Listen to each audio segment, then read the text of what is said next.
A common thought about games is that a lot of them have started to launch terribly, and while there is some truth to that, the fact is that games these days have more opportunity to be patched and updated post-launch. Regardless of how badly a game launches, there's always a chance to reverse a game's fortunes, and there's plenty of examples out there of games that have turned it around. For this list, it's not that the games were bad in the first instance, but after certain patches, updates, or a change in the game's direction, it led to some newfound success. Here's 10 examples of games that have managed to become incredibly successful in spite of the game's launch. Before then though, if you could slap the subscribe and like the like, we promise to give you the world. And we'd never lie to you. Wink. 1. Sea of Thieves.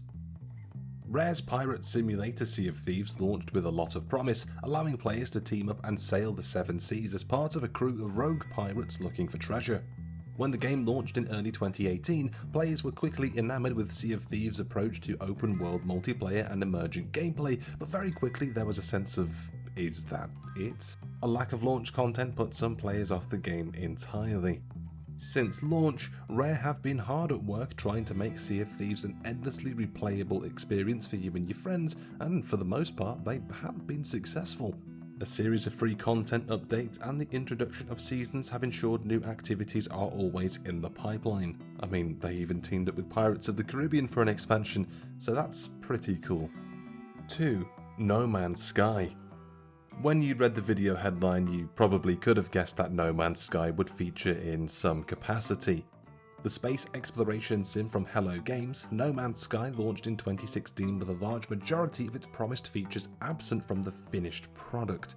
The vision of a diverse universe to explore was met with a product that most decried as lackluster. Advertising standards even launched an investigation into No Man's Sky post-launch. Hello Games could easily have turned around and ditched No Man's Sky and moved on to another project, but to their credit they have been working on free updates for the game ever since, adding a lot of the key promised features that fans have been expecting since before launch. There's even a proper multiplayer mode and VR support, which is pretty sweet. Now No Man's Sky is in the best shape it's ever been in, and it's only going to get better from here. A little bit sad though that there will be no more shitposts about the disgusting mutants in this game anymore. C'est la vie. 3. Final Fantasy XIV. You wouldn't think that Final Fantasy XIV would have had such a disastrous launch, considering how popular the MMO has become in recent years, but that's because the version of FF14 people are playing right now is a completely different version of the game than the one that was initially launched. Allow me to explain. Final Fantasy XIV originally launched on PC in 2010, but was critically panned for its gameplay and features, so much so that the game was canned 2 years later. Square Enix refused to give up on the game though, launching FF14: A Realm Reborn in 2013. The relaunch was so popular that Square had to remove the game from sale digitally for a brief time, and the game has gone on to become one of the greatest MMOs ever made. 4. Rainbow Six Siege. Siege was never necessarily a bad game. When it launched in late 2015, it managed to capture the imagination of plenty competitive shooter fans, but with just a handful of characters at launch and subpar single player and co-op modes, it meant that the game's player base took a significant hit early on. A steady supply of content updates like new characters and maps ensured there were reasons to keep playing the game, but Siege's fortunes really began to improve after the 3-month-long Operation Health, which saw the development team suspend content updates to work on improving the overall structure of the game.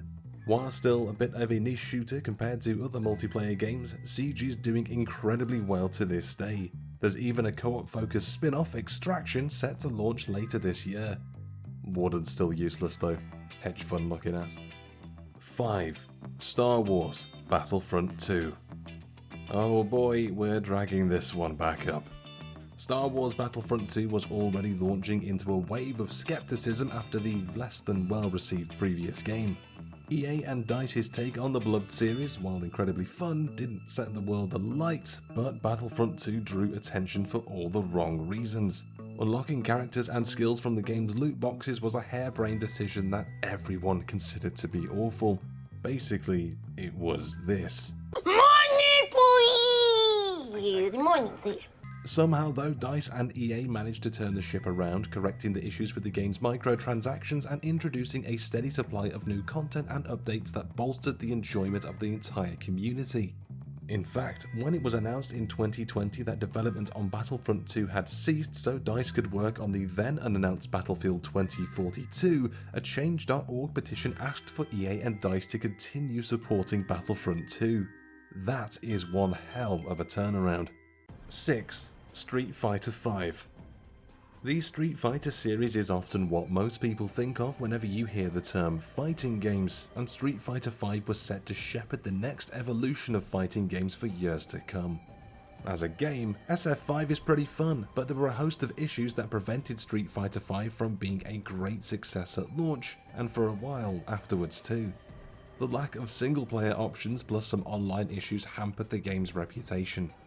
Capcom have been hard at work righting the ship though, with the 5th and final season of content proving that a steady stream of updates can often work wonders in reversing a game's fortunes. Adding a story mode also helped, but the budget packages of Arcade and Champion Edition helped market the total Street Fighter V package to new and lapsed players in an effective way. 7. Fallout 76. If any idea was as ill-conceived as Fallout 76, I've yet to hear it. The decision to take a single-player RPG and make it into a multiplayer game is one that naturally was going to lead to some teething problems. To say that Fallout 76 suffered from teething problems would be an understatement. Never mind any issues with the game itself, even collector's items led to waves of disappointment from Fallout fans. Still, Bethesda have worked tirelessly to ensure that the game is in a stronger place than ever, and the results have been pretty astounding. A series of content updates that added features that ideally should have been in the game in the first place have given Fallout 76 players some much needed reasoning to actually play the game. But let's not kid ourselves here, it's still a Bethesda game. But now the bugs are charming features instead of a sad indictment of modern game design. 8. Halo, the Master Chief Collection. A collection celebrating the best of the Halo series should have been a surefire win, right? Just bundle some fantastic games together in one package, allow for online multiplayer and co-op support, and just call it a day. Unfortunately, Halo, the Master Chief Collection was anything but a simple win for 343 Industries, as players were met with a series of matchmaking issues and overall problems that plagued the overall experience at launch. 343 Industries set to work repairing the damaged reputation of the Master Chief Collection, spending months fixing the issues plaguing the game's matchmaking. Updates have also seen Halo 3 ODST and Halo Reach added to the game, along with a PC release that included crossplay and seasons which have added reams of cosmetic items to personalize your characters. Sure, the PC release was also a bit of a mess at first, but now everyone loves it. Do you think they could turn Spartan Assault around as well? Yeah, probably not, they're not wizards. 9. Rust. The early to mid 2010s were dominated by survival games like Ark and DayZ, so it's not too much of a surprise to learn that Rust wasn't quite the world-conquering juggernaut that it became more recently.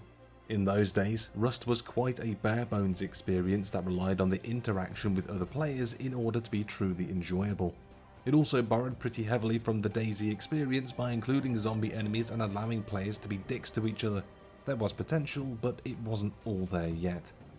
Over the years, the developers have introduced hundreds of improvements and quality of life updates that have turned Rust into one of the most talked about games in the past few years.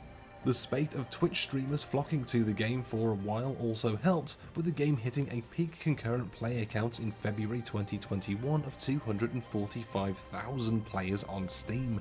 While the recent console release didn't launch up to the standards as the current PC build, the success of the PC version suggests that console owners should be in safe hands.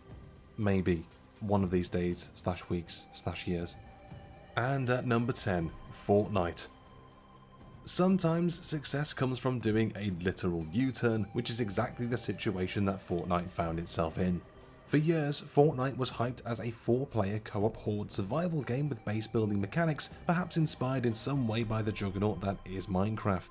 Then the game finally launched in 2017 to more of a whimper than a bang, leaving the future of the game uncertain. It's hard to imagine a time now where Fortnite's future is not secure. Alongside Fortnite came the rise of Battle Royales, particularly thanks to PUBG, but no game had truly pushed the genre to the masses across PC and consoles. Fortnite did just that, with its free-to-play Battle Royale offering launching just a couple of months after the main game. Now, Battle Royale is the main game, with the original version of Fortnite, Save the World, having been killed off. All that hard work and effort was sacrificed on the pyre so we can watch Thanos stab. Time well spent, I guess. And there you have it, there is our list of controversial games that turned it around. Sign off in the comments below if you've been playing any of these pre or post updates and content releases, we'd love to hear from you. It may be time for me to get back into Sea of Thieves. I played it for about 2 hours at launch, some absolute bloody bugger stole my ship and left me stranded on an island to die. Mentally, some would say I'm still there.